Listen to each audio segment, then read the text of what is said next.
If your Second Amendment rights are taken, it won't be a sweeping act of Congress. It will be through compromise. Endless compromise with anti-gunners has continuously led to an erosion of the right to bear arms. Today, we're going to dive into why gun owners need to adopt the no-compromise mindset when fighting back against the billionaire-funded gun control lobby. Hey guys, this is Tiffany, and you're watching One in the Chamber, the show that helps you become a better pro-gun activist.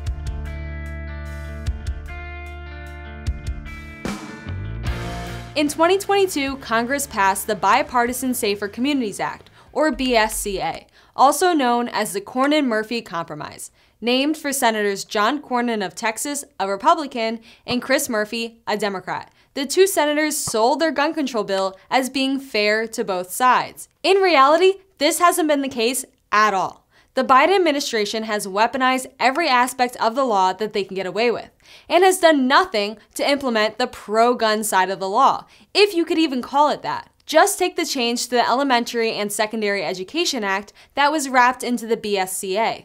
The change prohibited funds for the provision to any person of a dangerous weapon or training of the use in a dangerous weapon. This change was likely overlooked by lawmakers hastily trying to score points with the anti-gun lobby and ended up giving the Biden administration the power to withhold key funding from schools with archery or hunting classes. This change affected thousands of schools, and tons of Republicans were up in arms about it, including John Cornyn, who authored the bill itself. Weird that the author of the bill has no idea how the law would be interpreted. If that situation sounds familiar, that's because a small change in the statutory language, thanks to the BSCA, has allowed the Biden admin and the ATF to implement universal background checks via administrative rulemaking, therefore bypassing Congress entirely.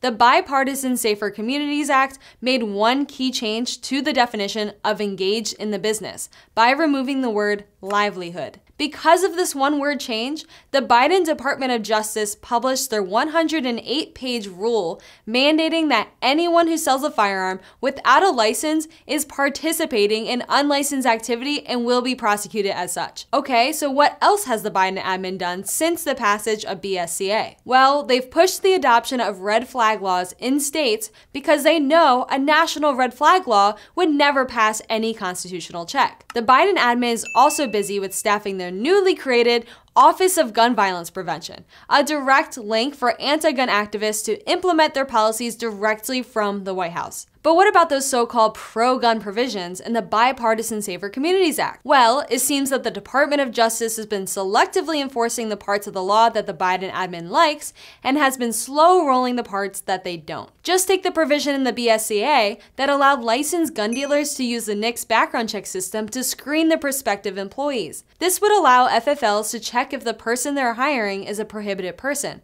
There's currently no movement from the Biden Department of Justice on this at all. Also, another so-called pro-gun provision of the BSCA allowed for gun dealers to screen firearms before they take them into inventory to see if they've been stolen. Has the Biden DOJ implemented this? Of course, the answer is no. They've been too busy using their zero-tolerance policy to close gun stores entirely for minor paperwork issues.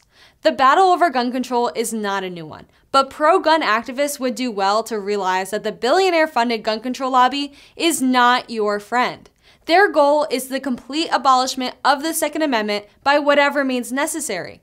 They are aware that this is a long battle lasting decades, and their goal is to make small changes over time until the Second Amendment is about as useful as the right to bear arms in Mexico. This is why the no-compromise mindset is so important for any pro-gun activist. With the other side only concerned with chipping away our rights, it's no wonder that no compromise has become a breath of fresh air for gun owners who care about their right to a firearm. No compromise means just that. We will never compromise on the Second Amendment, ever. Any infringement will not be tolerated, and we will not stop working until all gun control is completely abolished. This is why we urge our members to call their elected officials. They need to hear from you. They need to understand that if they vote for gun control, you will not support them. And doing so can drastically shift the way an elected official behaves or votes if enough people are no compromise. And I'm not just saying this. I've seen this happen in DC when I'm around congressmen and their staffers. Simply adopting the no compromise mindset could have prevented the awful Bipartisan Safer Communities Act. The act needed Republican support to pass, and if those members of Congress had decided not to support the bill, it would have died. Instead, they chose compromise, and look at the results.